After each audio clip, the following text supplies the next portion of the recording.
NAB ने साबिक सदर आसिफ ज़रदारी को गिरफ्तार कर लिया है। NAB लाहौर ने अलीम खान को हिरासत में ले लिया। NAB ने एहसन इकबाल को और NAB टीम ने उनको हिरासत में ले लिया। NAB रावलपिंडी ने इस्लामाबाद से साबिक सेक्रेटरी के लिए। It's almost like every week another prominent Pakistani is getting arrested by the NAB.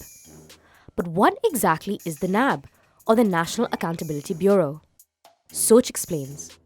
The NAB has its roots years earlier in the 1980s. While there have always been corruption allegations against politicians in the past, the corruption narrative really took off in the late 1980s, and it only intensified in the 1990s. In 1996, former Prime Minister Benazir Bhutto's second government was dissolved by then-President Farooq Laghari on allegations of corruption. The succeeding Nawaz Sharif government decided to form the Ehtisab Commission under the Ehtisab Act of 1997, that was the first body specifically designed to target corruption. This was changed to the Ehtisab Bureau by Presidential Ordinance in 1998. The Bureau was headed by Senator Saifur Rahman, who was given the same powers as a station house officer in the police. He, and everyone who worked for him, were protected from indemnity. Ironically, Saifur Rahman is now in exile, facing charges of corruption in Pakistan.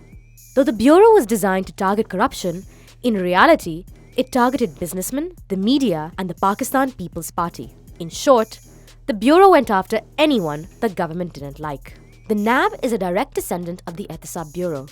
It was established on 16 November 1999 by then-military ruler Pervez Musharraf. The NAB was designed to be an improvement on the Ehtisab Bureau and even claimed to be non-partisan.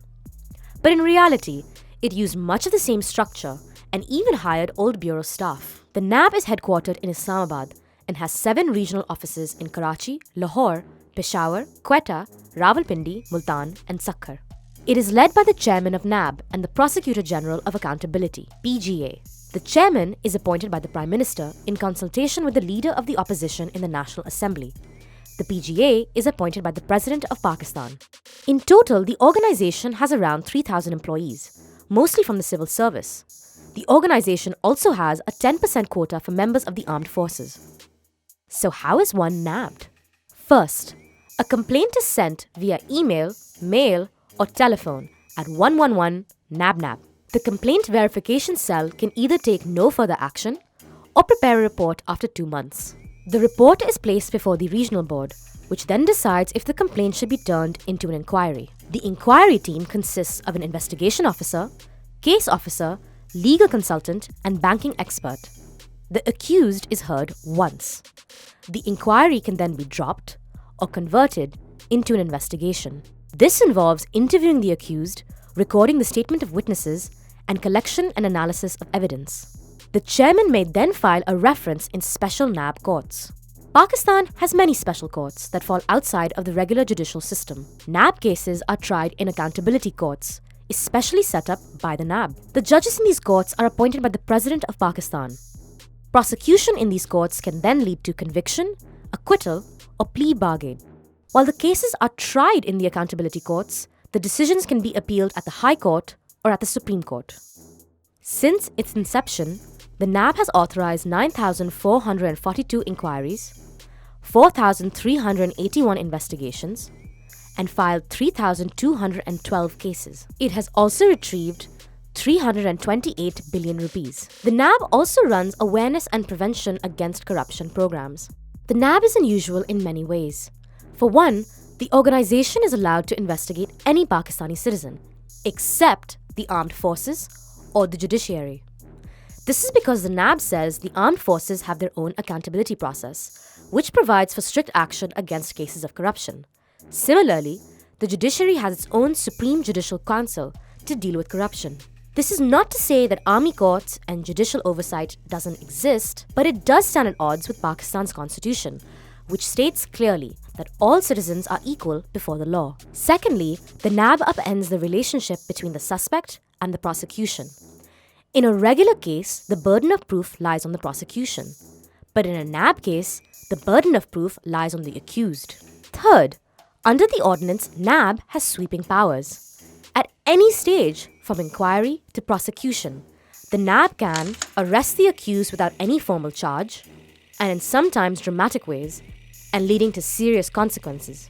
deny bail to the accused, place accused on exit control list, extradite through Interpol, freeze properties, assets and bank accounts, surveil the accused through any government agency, sell or transfer the property of the accused to another party. This climate of fear is a real problem. At any moment, any Pakistani can be accused of corruption, be forced to provide evidence that they are not corrupt, all while potentially being in jail without bail. These sweeping powers mean that the NAB, in effect, is a very useful political tool for any government in power. That's because the opposition usually bears the brunt of the NAB. However, something momentous happened on December 28, 2019. The NAB ordinance was finally updated through a presidential ordinance. What do the changes involve? The burden of proof now lies on prosecution rather than the suspect. The NAB cannot take up corruption cases below 500 million rupees. The NAB cannot scrutinize a person with no relation to a public office holder. The formation of a scrutiny body. Permission from the scrutiny body is now needed to arrest a government official or to confiscate their property. The detention period has been reduced from 90 days to 14 days. NAB officials are now barred from issuing public statements before filing references. No inquiry can be reopened once completed. Taxation cases must be transferred to other courts. Importantly, these changes are not retroactive. The changes have eased up the burden on businessmen's shoulders. But in effect, it means instead of the NAB going after both businessmen and politicians, the NAB is going after just politicians. The changes haven't affected the workings of NAB as much as they have affected who gets to be investigated. Something both opposition parties are aware of. The NAB says the organization is independent. But until its fundamental structure significantly changes, and powers are still more in line with normal legal and judicial practices, it will always remain a political tool that can be used to target selected individuals. If you truly want to get rid of corruption in Pakistan, flashy NAB arrests won't cut it. Maybe start with accountability for all.